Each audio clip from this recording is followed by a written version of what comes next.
What's up, everybody? Welcome back to the most awesomest homesteading channel on the planet that has nothing whatsoever to do with homesteading off the grid. Folks, we're no longer in Key West. As you can tell, this is a very different hotel room. I'm coming to you from an undisclosed, what I thought was secure location, but clearly isn't, because I'm being followed. I'm being followed. I've given away too much information. I am a targeted individual. You'll remember a few days ago from the beach of Key West, I made a video where I talked about a retired college professor that I had just happened to coincidentally run into at the Harry Truman Little White House Museum there in Key West. The coincidence was that this gentleman claimed that he lived in Charlottesville, Virginia, where I live, right outside of that town, out in the country. He told me he was a retired professor, though not from UVA. He didn't want anybody to know what college he had retired from, so thinking back, he didn't even tell me. And come to think of it, he never even told me his name. But we talked at length over a cold one after we took the tour of the Little White House, in which he told me about this upcoming thing that was going to happen where our government, the United States government, was going to begin deporting U.S. citizens who were born, raised, generational U.S. citizens from our soil to spend eternity, or what they have left of it, on this side of eternity, in third world prisons. And I thought he sounded like a nutcase. I made that video, and later that day, the world got news of that. Folks are going to be shipped to El Salvador. So anyway, you guys came out in the comment section and said, hey, there are no such thing as coincidences. Don't trust that guy if you see him again. He's not a professor. He's not who he told you he was. And I thought, man, I know some of the things I talk about here on this channel are kind of like over the top, but that's really over the top. To think that this deep state informant or whoever this person is actually following me, that's cuckoo for Cocoa Puffs, right? Wrong. Here's the deal. We did leave Key West yesterday morning as of this recording. I'm not going to tell you specifically where we're going because I believe this individual is watching this channel, okay? After many hours of driving, and this is insane, through congestion, just past Miami, we were stuck on the Virginia not Virginia, but the Florida Turnpike for nearly an hour because of a wreck, okay? We go through that. Shortly up the road, same thing in Fort Lauderdale for half an hour. And I'm like, oh, this is nuts. So we finally break free of this, and we get several hours of nice driving. We stop off at one of these service areas. It's like a rest stop at a normal interstate, but on the turnpike system here in Florida, it's in the middle of the lanes heading north and south. You go in, there's like half a dozen different places to eat and a place you can get gas, and that's it. There's no hotels or motels. You got to get off the turnpike for that, back on the interstate or the back roads. So I go into the restroom. We get off, go into the restroom, and I'm doing my thing standing there when I happen to look down and I notice that in the stall beside my urinal, I see feet. I see shoes, and this is a very specific type of shoe. It's almost blaze orange, suede or leather driving shoes. Now, if you don't know what those are, Google them. They're very unique shoes. I remember while sitting on the bench outside of the Little White House, the Truman Little White House in Key West, talking to this guy who called himself a retired professor, looking down and noticing his shoes, and making the statement, wow, those are some really unique looking shoes. They were blaze orange, just like I described to you. And I've probably seen them before, but I never really knew what they were because I've never owned a pair. And he says to me, he goes, yeah, I probably shouldn't be walking around in them. They're driving shoes. I said, oh, just specifically for driving? I mean, come on, man. I grew up in Appalachistan. This is not part of my vernacular or any sort of lifestyle I've ever lived. And he laughs, he chuckles, he says, yeah, they're just for driving. I shouldn't be walking around in them, but they're very comfortable. I said, wow, so if you've got a pair of shoes just for driving, you must have a pretty nice car. As nice as those shoes are nicer. And he chuckled and he says, well, yeah, you could say that. But he never told me what kind of car he had. So that is why I specifically remember these shoes. So I'm looking down there and I'm thinking, whoever's in there has the same kind of shoes as that guy, and that's really weird. Well, my mind being perhaps a bit paranoid, not in a delusional, mentally ill way, but in a healthy, aware of my environment way, I go out of the restroom after I wash my hands, of course. 60% of the world's diseases could be just cut down, or illnesses around the world would be reduced by 60%. If everybody out there would simply wash their hands after they use the restroom, that's a fact. Come on, you dirty B words, wash your hands. All right. So anyway, I'm looking at the menu to order a sandwich. And mind you, before I went into the restroom, I actually stopped to look at this menu. It was a place called Sandwiches of Earl, or Earl of Sandwiches or something. So I'm placing my order and I'm kind of watching for whoever's wearing these shoes to come out. Well, I don't see anybody come out with these shoes. So I go over and I sit down in the eating area and I look all the way to the other side of this eating area, which was pretty sizable. It was probably 40 yards away. It was a big rest stop type thing.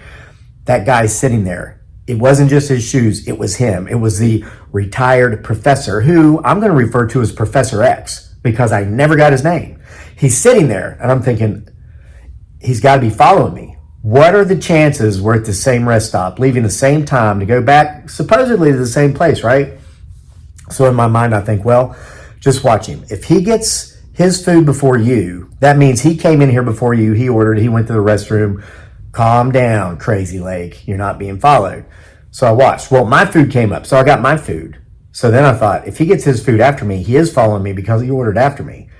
He never got any food at all. He never ate. Now, he never looked at me, never looked my direction. Okay, so when we left, we went outside, me and my family. I said, let me stretch my legs out just a little bit more before we jump back in the truck to drive. I've been driving like 6 or 8 hours. So I walked around the side of the building to where the windows were, where he was sitting. I looked in and he was gone. So we went back, I went around, joined my family, we got in the truck. And I said, I'm tired of driving. Let's get off this turnpike. Let's go, find a hotel or a motel somewhere. You had to go 20 miles away. Well, 20 minutes away. So it was probably 12 to 15 miles. You have to get off the turnpike, onto the interstate, get off the interstate, go into a town. You know what I mean? So we did that because I figured if this guy's following me, I want to get off the road. Let him get on ahead of me because I don't know what's going on here, right? So we get this nice hotel. Nice hotel. Had a wonderful night's sleep earlier this morning. My wife and I are in the lobby. They have free breakfast here. It's a nice place. While our son's still in the room kind of sleeping in, being a lazy-headed teenager. So I'm sitting there eating, talking to my wife, and people are leaving the hotel. Some people are coming, and I see those orange shoes go by. And I look up just in time to see this guy leaving the hotel, dragging his suitcase. And I want to point something else out. He had a woman with him that was not the same woman that he was with in Key West. That woman was a mid-70-ish something-year-old white woman. The woman he was with today was a mid-70-ish-year-old Asian woman who I believe was Korean. Now, you're saying, oh, come on, Crazy Lake, this is just coincidence. Nay. I busted open the emails here. My wife and I got back up to the room about an hour ago after eating, and that was my last experience with the guy. I busted open the emails. Let me read you one that came through last night from a credible source, okay? Listen, targeted individuals, they're following us. So I get this email from a Cherokee in Iowa. She's emailed this channel for years. She's been a follower for years. She's written several stories in the True Hauntings series, going back before this channel even blew up with the drone stuff. Again, those are available on Amazon print or Kindle. The emails, the stories that I get that I just don't read because I get hundreds a day, make their way into that collection, as well as some of my own personal stories. But listen to what a Cherokee in Iowa writes. She writes, I'm listening to your targeted individuals video. The title itself attracted my attention. She continues, for 5 years I was stalked 24/7 by a local professor, mind you, who first began his harassment campaign with a false lawsuit against me alleging harassment. Punitive and threatening measures were taken against me, including arrest if I didn't comply with certain conditions, which included having to drop out of a certain student activities on campus, etc. At the time, I was in my 40s, a non-traditional student, wife and a mother, community and church member, all around, music lesson, cheerleading, Girl Scout mom.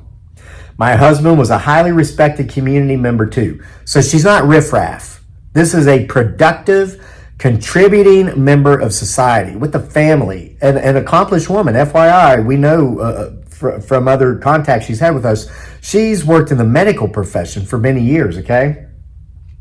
She continues, what had I done to arouse this professor's ire? To have him report me to the dean for, he was threatening some students. And she reported him for being a creep, for threatening students. Okay, and then rather than safeguarding the students, including vulnerable females and black students, the tables were turned on me with a vengeance. I was forced to sign documents without an attorney present. Measures against me included the possibility of expulsion and not being able to graduate. This professor had the right to look at me in the eyes, but not the other way around. He reserved the right to report me with the option of arrest if seen within certain yards of him on campus. All this happened too just before I was due to have major surgery. This whole scenario frightened me and my entire family. Harassment campaign number 1 began with spreading rumors that I was mentally ill and unfit for our university's community. So folks, listen, if you're a targeted individual, this is one of the tactics that they will go at you with, which I'm sure they're going to start coming at me with now. Mentally ill, unstable, not fit to be in the community. All right? Harassment campaign number 2 was his wife's role in denegregating my character. Ongoing campaigns number 3, 4, and 5, etc., for 5 long years was hiding near our home along the rural highway and following me everywhere. And then when there were phone calls, they came for hours, any hours of the day and the night, no caller ID. Numbers were either listed as unavailable or private. She eventually had to unplug her phone. So, and then there's this thing called street theater. This is where they will literally walk right up behind you and almost walk on your heels. Or they'll be close enough to you to where you can hear what they're saying, and they'll be talking about things you're interested in just to get your attention. He had friends helping him, other people associated with the universities or with the university. They would wear shirts that had the names of her previous schools attended on the front of the shirt. Goes on and on and on and crazy. And then finally, she started kind of playing back a little bit by getting a shirt that had the name of his alma mater on it and wearing it around him. This began in 2009. Somehow it stopped in 2013. And oddly, that guy lost his mind and moved out of town 2 years ago. So folks, that's an example of gangstalking a targeted individual. Now, the question is why? Okay? Clearly because of Cherokee and Iowa. And again, Cherokee and Iowa, thank you for your message and thank you for giving me permission to read it. Folks, if you have a story, you can email it to the channel. The email address is crazylake@mail.com. You must give me permission to share your story. And if you don't want your name to be known, ask me to keep you anonymous and I will. Listen, a lot of you folks are sending me links to other YouTube videos, links to other media articles. I'm just not getting to those. We're getting 200 emails a day, and about 50 of them are actual real-life experiences. That's what we're looking for. And folks, if you've got experiences with UFOs, aliens, abductions, any of that, send them, because I fully intend to get fully back to that fully soon. Kind of taking a turn here I never planned on taking in light of what's been going on the last few days. Coming down here to Ground Zero, Florida, where the spraying is incredible. The number of chemtrails we're seeing on the way home, it's criminal. It's criminal. You would think the EPA would be out because of just pollution of the sky, even if it was merely plain exhaust. It's insane. I'm convinced Florida is Ground Zero, and I'm convinced with being followed out of here that I probably should get out of here quicker than I'm planning on getting out of here. But listen, these colors don't run. I'm going where I want to go, when I want to go there, and I'm going to stay as long as I want to stay. I'm not going to say anymore on this channel where that is, because clearly this dude's watching. All right, so anyway, why would they be following me? Is it because I know too much about the chemtrails, the sprays, the drones, the abductions, all this stuff? I honestly believe it's because I'm showing you how to decipher through all the noise, how to sift through all the crap to find the truth. And I'm going to show you an example of that now. Follow me. This sounds redundant. And I know I do too. But listen, it's not. Okay. I typed this out so I can read this to you. So why is Professor X following me? We are too close to the truth with the drones, the sprays, the chemtrails, like I just said. Here's an example of how the caca hachoo, and remember what that means, caca hachoo, all right, is negatively and at times falsely affecting all of us via our pocketbooks, the economy, the incredible edible egg. I received an email from another follower, and she's been emailing it quite a bit here lately. You will know who you are when I read this email. She's not given me permission to use her name, so I'm not going to, because we had some government shills after us about a month ago who would send us stuff, then I'd read it, and then they blasted me and actually complained to YouTube that they had not given me permission to share that information or their name. Yet they email it to me. Government shill. They were one of the people that followed the targeted. So I'm convinced, being followed online, being followed in person. But this person sent me a story about, I want to go up and read it, about the USDA inspector Phyllis Fong, a 22-year deep state operative who was working as the head for the USDA, was arrested because when President Trump came into office, he fired her for something she had allegedly done the previous year, and she refused to leave. Now, is there any truth to this, and is there any truth to what she had allegedly done? Here's what she had supposedly done. Allegedly, Fong personally ordered mass bird exterminations in 2024, targeting farms in Colorado, Ohio, Arizona, Louisiana, and Nebraska. One case in Louisiana set the stage. A man who did not work on a poultry farm was allegedly diagnosed with caca, hachoo. I'm not going to say the word because I know the bots are looking for it, okay? After finding dead birds in his yard. The CDC then allegedly invented a panic story claiming that 66 people were infected with the caca, hachoo. Okay, then sources say that number was entirely fabricated. Before the media even blasted this fake outbreak, Fong and Biden's corrupt FDA allegedly sent teams of inspectors in full hazmat suits to Nebraska, ordering the instant killing of 600,000 birds. The farm owner, who recently tested his flock, found zero signs of caca, hachoo. All right? He refused. He refused to let him do it. But it didn't matter because Fong had allegedly already signed off on the order, threatening this guy who didn't want his birds to be tested because he said they were perfectly healthy, threatened him with $4 billion in fines and prison time if he didn't comply. She thought she was untouchable. When Trump began cleansing the deep state in January, she refused to leave, publicly claiming Trump had no authority over federal watchdogs. The next day, karma struck. Security forced her out, delivering her straight to JAG investigators. Now you know why the price of eggs has shot through the roof. Now, is any of this true? Is any of it true? And here is why they're following me. Because I teach you how to sift through those who claim it is and those who claim it isn't. Hold on, give me just a second. Okay, I'm teaching you, listen, I've said this before, the best way to hide the truth is between two lies, and the best way to hide a lie is between two truths. I'm teaching you how to separate those out, almost as if you have a sieve and you're taking them out in individual ingredient order. Because when people don't believe something, where's the first place they go? When they say, oh, is this thing I saw on social media true or is it not true? They go to Snopes. And so Snopes, which leans heavily left, heavily socialism, communism, heavily deep state, heavily anti-American, they always say it's not true if it's anything of a conservative nature or if it questions similar-minded entities or groups such as socialists, communists, deep state.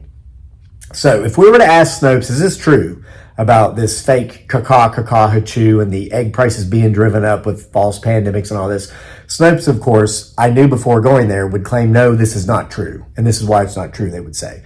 So I went to Snopes. What did Snopes say? Snopes said, no, this is not true. And no, that woman wasn't arrested. She left willingly and took pictures of herself and a couple of her friends as they left office, taking selfies, going down the hall. So I went through, and they're saying, well, this is why it isn't true, this is why it isn't true, this is why it isn't true. Why do they say it isn't true? What are the facts? What are the facts Snopes uses? Well, there aren't any. I found one fact in the article. Everything else is opinion. Everything else is opinion that pretty much says anybody that doesn't think like we do are ignorant and their IQ is too low for them to understand what's in their best interests. Sound familiar? Sounds like a certain political party that just got their asses blown off in the last presidential election. Gee, it's funny how when you look down your nose at your peers and tell them how dumb and ignorant they are, now come think like me, it's amazing how they're not going to go think like you. All right, here's the only fact in the article. Quote, we reached out to the USDA for comment and will update this story if we receive a response. So the only fact is that they don't have any more facts than anybody else. When you fact check the fact checkers, you find out there's no facts there. And it goes on, however, then they say, however, even though we don't have a fact because the USDA won't return our call, however, there is no evidence following personally ordered mass bird exterminations in order to drive up the cost of poultry and eggs. The Post did not provide any source of evidence, blah, blah, blah, blah, blah. Yeah, well, guess what, Snopes? Neither did you. You didn't provide any evidence that none of that stuff did happen or did not happen. This is what they don't want you to know. They don't want you, this is what they don't want you to do. They don't want you to be a free thinker and to be able to think for yourself. They are convinced that he or she who can scream the loudest wins. It's not true.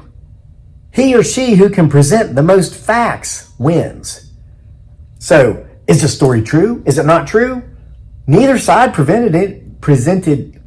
There was a story presented that wasn't necessarily backed up with facts. However, when Snopes tried to fact check the story to claim that it was not a true story, they could not back that up with any facts. Even the government agency in charge would not return their calls for comment. So there you have it, folks.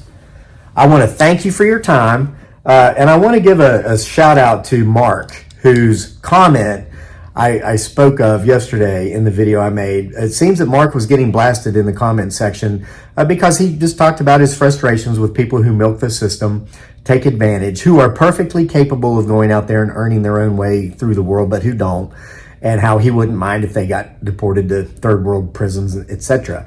A lot of people blew him up in the comment section. Mark, I have a message for you. Number one, everybody knew exactly what you meant. Okay, those of us who have spent our lifetime working and earning and paying taxes, we didn't have a problem with what you said. Number two, people who did work and earn, but who maybe through an injury or through an illness became disabled and had to go get those benefits, knew you weren't talking about them. Okay, and those folks know I don't look down my nose at them. Things happen, and there is a certain percentage of the population who is always going to need our help. They're the ones who suffer the most from the scammers who milk the system. Number three, the people that are blasting you are the people that you called out. These are the people who are perfectly capable of working, perfectly capable of earning, but who just don't because they're lazy, they're scammers, they don't possess character. They either milk government programs that they're able to weasel their way into actually qualifying for, whether they don't, somehow they're very convincing. Or number two, they find what's called a sucker. Now, you might know them as enablers. Historically, people that enable people to not do anything and they still provide them with shelter and housing and food. Those folks have been called enablers. They're not enablers. They're suckers. I mean, we see them all around us. I know a guy that he's not as smart as he thinks he is, but he's got no work ethic. He's lazy. He just married an insecure woman with poor taste in men who spent her entire lifetime working, so he doesn't have to do a thing but lay around the house and day drink daily and come up with excuses as to why he doesn't work. It's always somebody else's fault. But she is his entitlement program because she clearly doesn't have the confidence or self-esteem to just throw the bum out on the curb. But Mark, listen. What you're doing by going through and replying to everybody's comment because they hurt your feelings. Well, number one, dude, welcome to social media.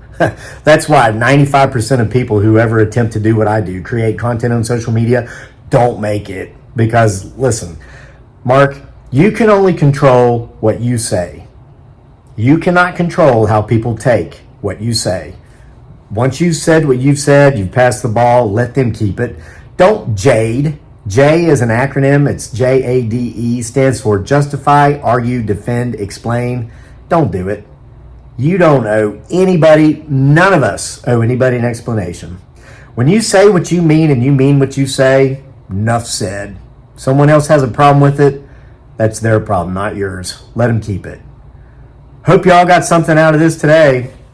We are continuing to move today. I'm not going to say where. I will be checking in regularly.